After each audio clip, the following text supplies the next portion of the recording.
my name is Kylynn Ghafouri. I'm a U.S. junior athlete, and today I'll be teaching you Compulsories. Hi, my name is Felicitas Hinteregger. I'm from Austria, and I will assist Kylynn today. So let's start. Alright, so first comes first is mounting, but before mounting we need to learn how to do a correct jump. So, first, you hold however you like to hold or however you've been trained to hold. I prefer to hold the gullet and then the outside part of the handle, so after I jump, I have the ability to flip my right shoulder and my left arm into the desired position, or I hold on the handle, and here, depending on the height of the horse, some who are shorter may need to hold down here, or even if you're a tiny, tiny tot, holding the Cossack may be necessary. Alright, so when you're running next to the horse, you're running with your hips perfectly forward and square, and then you step with your left leg and jump with both feet forward, trying to end up having your feet all the way where the horse's leg is stepping so you can catch the movement into a perfect mount. So that will look like this with your shoulders back and your heels up, so then you bend and jump. And when you jump, you have a nice little flex to pointed toe so you have the most force that you need. Now that we've learned how to do a correct jump, I'm using a trampoline because we don't have the horse's lift to get in to have that force into the correct position. So first, I'm going to show you the optimal position that you want to land in after a mount.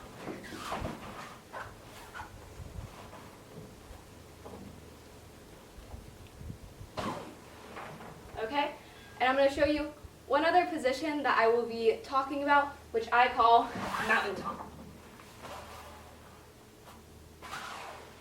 Alright, so now, a full demonstrated mount with my correct jump, showing that when I'm training it on the barrel, I even use my flex foot force to get that correct jumping mechanism to have the most force and lift that we can jumping onto the horse into our mount.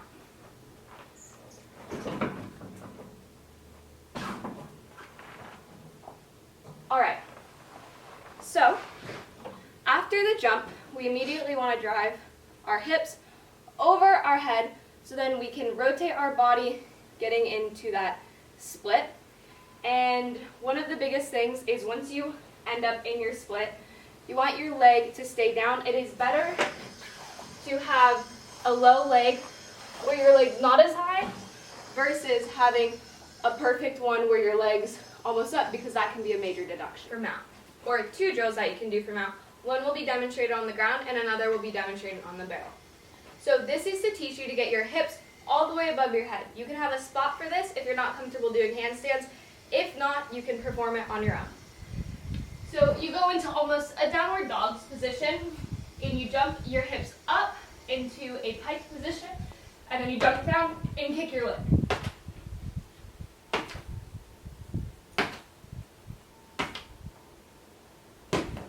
That way, you're getting both a nice jump from your toes, you're learning to get your hips up, and that nice kick to finish off the vertical part of your handstand. My second drill, I'm going to demonstrate a mount into mountain peak position, which I have previously mentioned. This will help you train away from bad habits before adding the leg, because a lot of students like to turn in their hips towards the horse like so, rather than keeping your hips square. And when you learn your mount to mountain peak, your hips stay perfectly square from the ground to the top when you land on your toes. So you have your nice jump, flex feet, and then eventually you can add your leg once you feel confident enough and you feel that you have the correct technique formed into landing with your leg up with a little bit of an extended mountain peak. I don't necessarily have a name for it. So let's flex feet. And then eventually lifting your leg. But also, be very careful when you train that, because a bad habit can form of touching your toe on the back of the horse, which can be a 1-point deduction. Your mount, we come into a perfectly sitting position and start our basic seat. I'm going to demonstrate what a mount to seat should look like.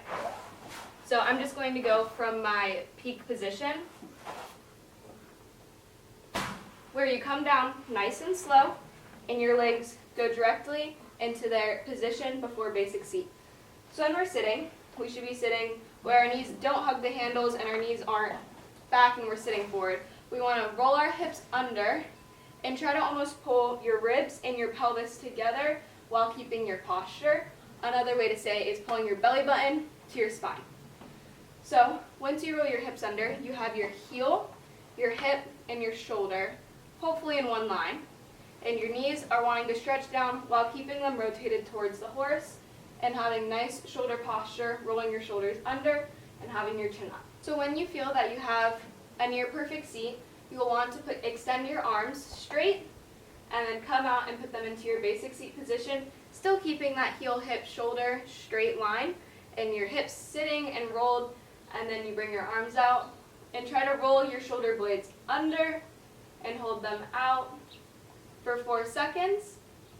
2, 3, 4, and then come down with straight arms and then grab the handle to then swing into box. Slightly extend your legs forward, almost as if you're going to do a swing. Bend and push off your arms into almost a plank position, and then bring your knees in and bend your arms. So that's just a very, very slow version of it. When you do it a little bit faster, it will be one fluid motion. And when you're in your box, you should try to have a perfect box, which is why we call it box position. And most of your pressure should be on the front part of your legs, almost so much pressure that you could even lift up your knees and slide a few pieces of paper underneath.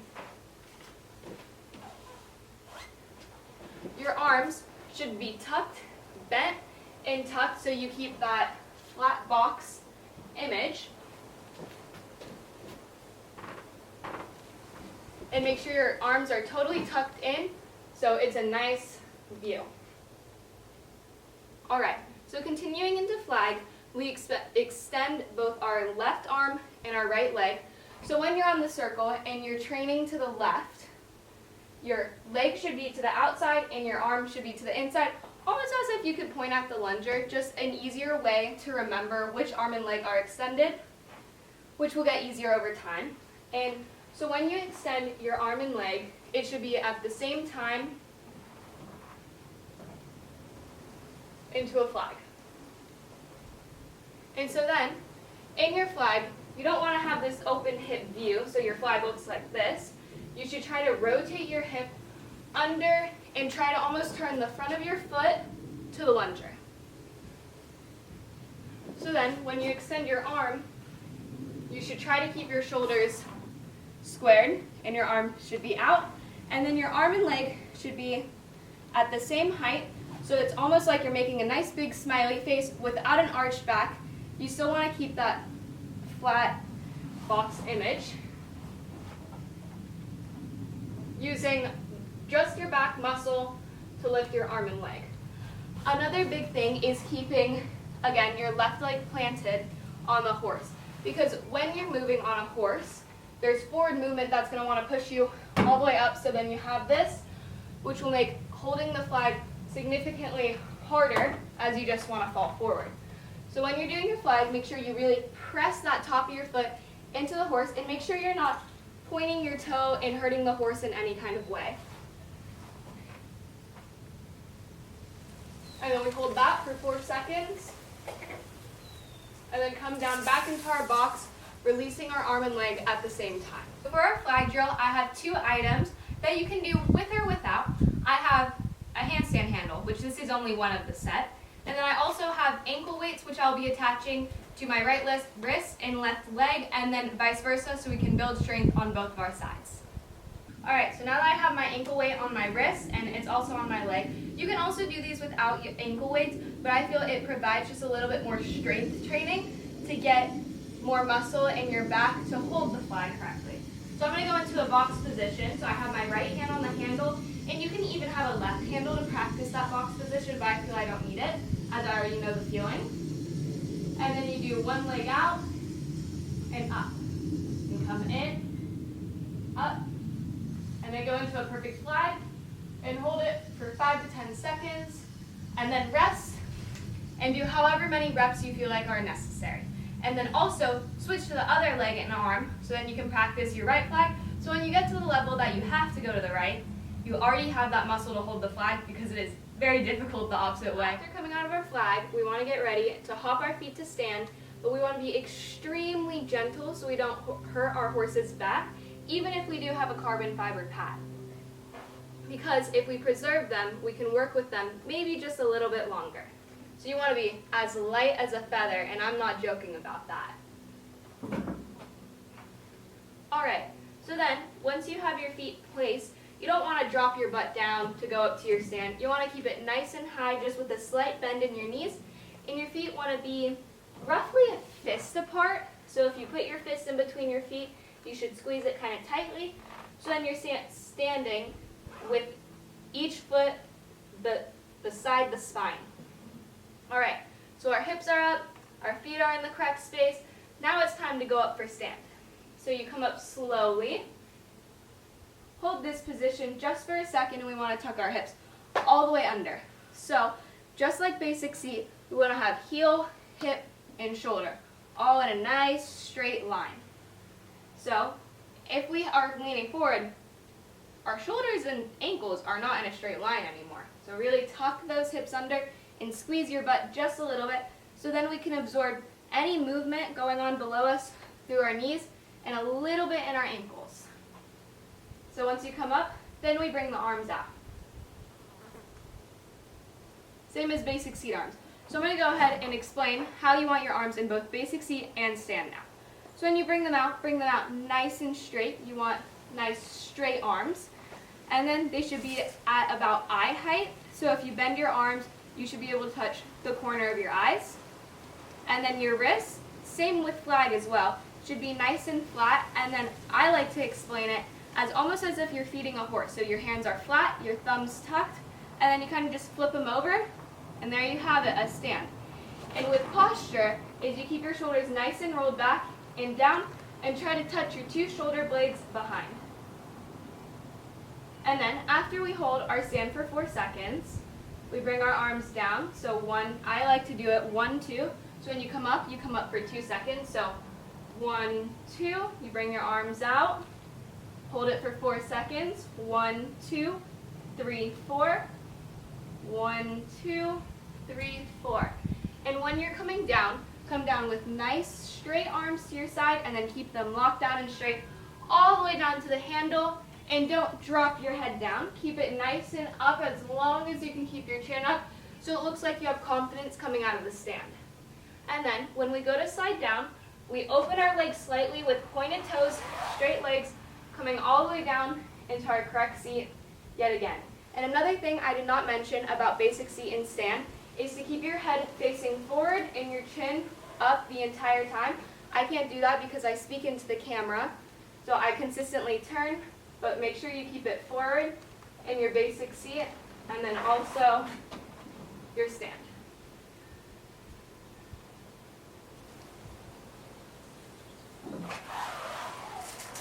So now for our basic seat and standing drill. I like to stand in front of the mirror. I don't have a mirror outside, of course, but I'm just going to look into the camera as almost you're looking into a mirror.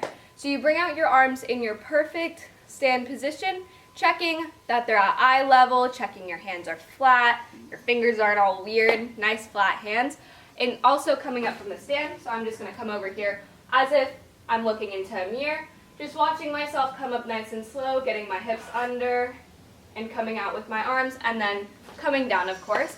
And practice that multiple times. That way you understand the feeling of coming out into that perfect stand.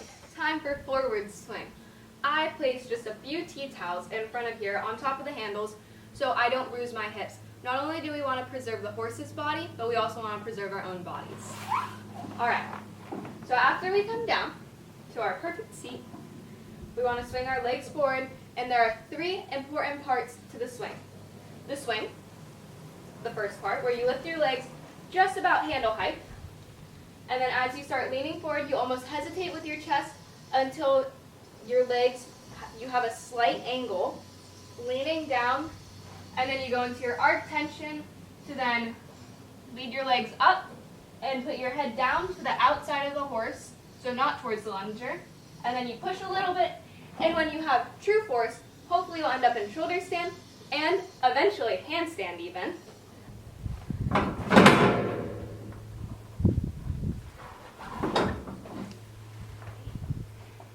watching that video, you can see that when I go for my sitting position, I swing my legs forward, keeping my chest nice and high, and then I slowly let my chest come down, not diving with my head to be faster than my legs, but letting my legs come back as my head comes down, so then I can hit that perfect arc tension as my hips are rolling over, letting my chest being forward, and my arms not quite straight, but as far forward as they can be.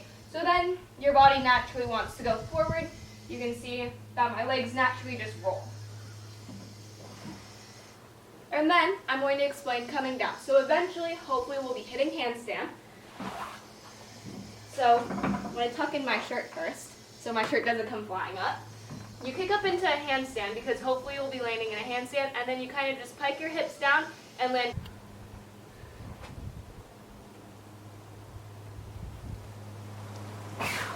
Squeezing the horse, coming all the way down to C. For our forward swinging drills, I have two very important drills that we can use. So this is to get the muscle for the arc tension. So you're going to lay all the way on your stomach and lift up using your back muscle and down. And do as many reps as you can, and then take a break and do a few more. And then also arc rocks. Using that lower back muscle to learn the arc tension. You can also do lifts. All right, so for our next drill, we're using a yoga ball. Okay, so you want to lay on the yoga ball with your hips right on top of it and your arms centered beneath yourself. And then we're going to use an arc tension with a little bit of bounce to the ball to swing all the way up to handstand. And if you're not totally comfortable with handstands, please use a spot, which we'll demonstrate after.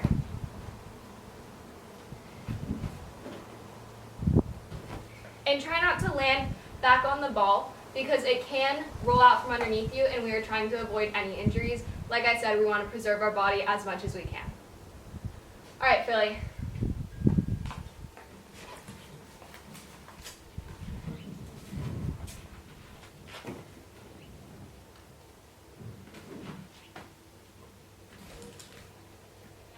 We start our mill. So our head is facing forward. We reach down with the leg, straightening it, which I'll show on this side, a better representation of it. Then you lift your leg, turning it slightly out with nice posture, and you let it lift. You let go of your arm, re-grab, and then keep it coming over, letting it come down nice and gently, gripping the horse with your ankles glued together. Don't let them be flying all over the place. Nice posture, holding. So I'm going to do it again, but I'm going to do it in 4 counts. So ready? 1, 2, 3, 4. You grab the handle and begin your next mill. The biggest thing with mill is that you want your body to be in a perfect posture position. So nice, straight back, having your hips slightly rolled and not slouching so you can get your leg as high as you possibly can, or even having a straight back but leaning back. You want to try to stay perfectly up and down and lift your leg to your face and then come down, trying to draw an upside down U, so it's just like a kind of arch. And then sitting down, and then I bring my right arm to the front handle, preparing for the next mill, where I reach down with the leg, lift it up, and as I'm turning, grabbing the other handle, keeping my chest open, and sitting here, and then re-gripping the horse, preparing for backwards swing. All right, so now for our mill drills. I do not own cones, so I kind of improvise with this. So I have a pot, a handstand handle, my favorite snack, and some tea towels that are stacked up. But if you decide to purchase cones, or if you just happen to own cones or the club has cones, that might make it a little bit easier rather than finding a bunch of knickknacks around the house. So you sit in a straddle, and you keep your body nice and straight, and you lift your leg over and in between each of the obstacles, there and back, keeping that nice posture, and try not to hit it. I just hit the snacks, was not good. And then you do it with your next leg. As you can tell, my left leg is definitely weaker than my right because it is my bad leg. And repeat that as many times as you want to. The next drill, you're going to have somebody stand behind you. In this case, it's Philly. And she's putting her knee into my back to make sure I'm keeping straight posture. And she's stretching my leg up and moving it around. So we stretch out our hamstrings and IT bands for the mount.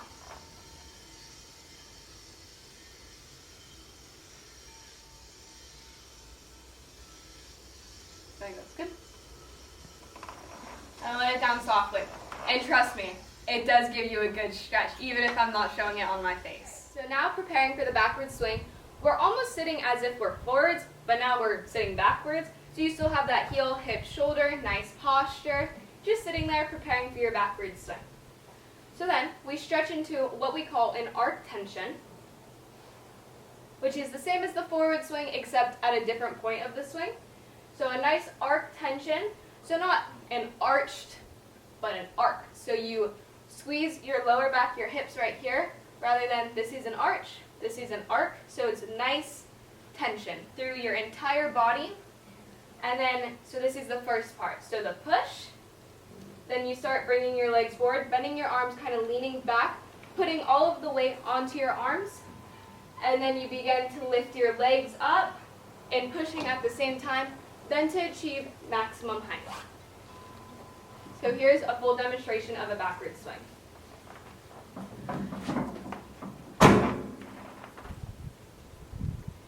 And then coming down, you sit down back into this perfect sitting position, and then we begin our mill to then finish up compulsories by pushing off.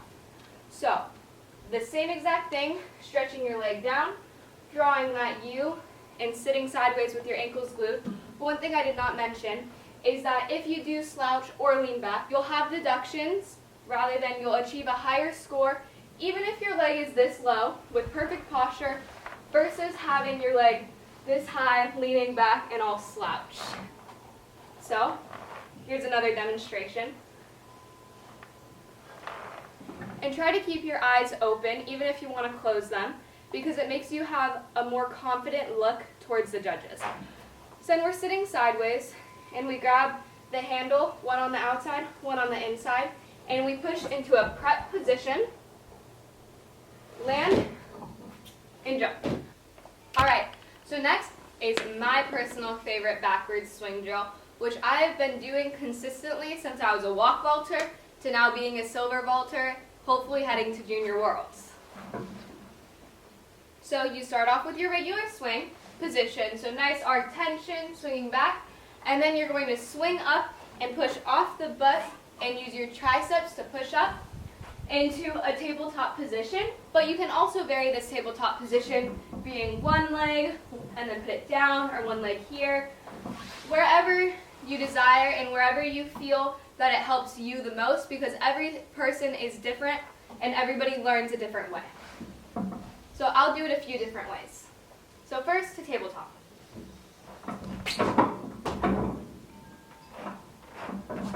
Now one leg.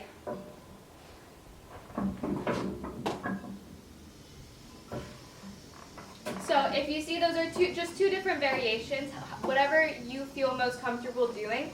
But when you're doing it, really try to levitate before you put your feet down so you can be gentle, and then eventually work it on the horse at walk, trot, or canter. Make sure you're gentle so again we can preserve our horses' backs.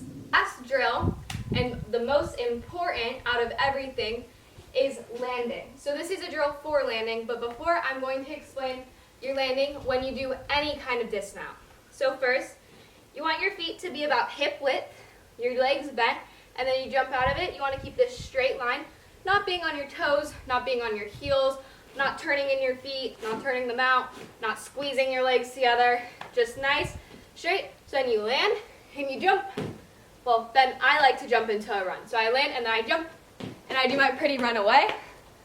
So this also goes for the jumping drill, where you can do this either off a trampoline or however you want, but I like to run, jump on a trampoline with that nice flex foot jump, and then land with my correct position and jump out of it. So I'm just running with a few steps. And then my nice little run away as a 1,000. All Alright, so now I'm going to teach everybody how to do a correct legged up mount. So anybody who's at walk or preliminary trot, or even if you're a canter vaulter or a trot vaulter, and you need a leg up at walk since we don't mount on the horse alone. Alright, Philly. So you stand as if you do just standing next to a barrel, straight up and down, hips facing forward, and then you bend your left leg. And then the person that legs up grabs that leg and really holds on tight. And now we two need to coordinate and find a timing that fits us. Yeah, so verify either the vaulter or the coach counting. It doesn't matter who, whichever makes it easiest. So how we count is ready, 1, 2, and on 1 we do a slight bend, and on 2 we do our big jump and into that mounting position.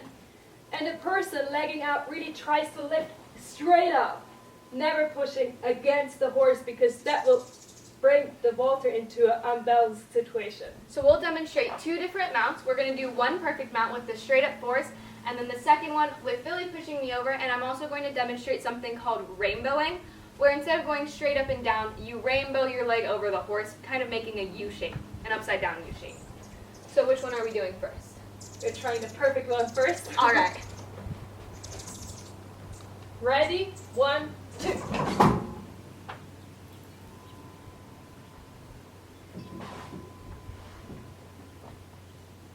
Okay, and now for the rainbowy one.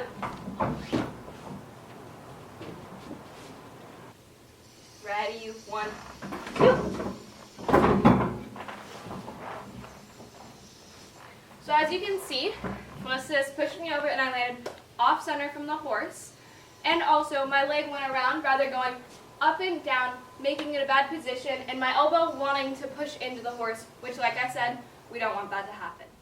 And so here is also a demonstration of if you have momentum coming forward, if you fall off the horse, or if you come off really fast and you don't want to put your wrist down because, again, preserving every single part of our body. So you can roll, or if you're coming off backwards, you can also roll. Of course, not every landing is going to be in the correct way.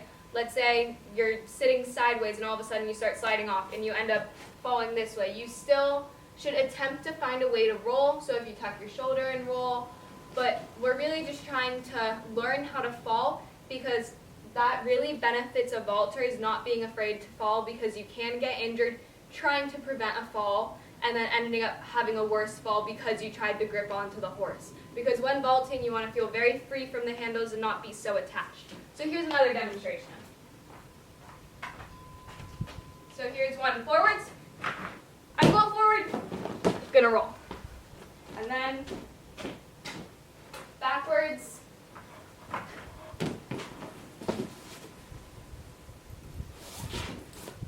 And then even sideways, you can. So my way of rolling is not the only way that you can roll. That's just the way I personally learned it. Felicitas learned it in Austria, a complete separate way to not drop her hands and roll, but to tuck her shoulder instead. So talk to your coach and figure out which way they want you to learn how to roll to be safest from falling off the horse and protecting your body from head to the tippy toe. That concludes our compulsory video and some drills that you can do for each of the compulsory moves. I hope everybody enjoyed it, and if you want to give my Instagram a follow, I'll have it linked down below. Also, if you want specific information about each move of the compulsories, you can check out the FBI guidelines. Which I will also put in the description box. Bye! Bye!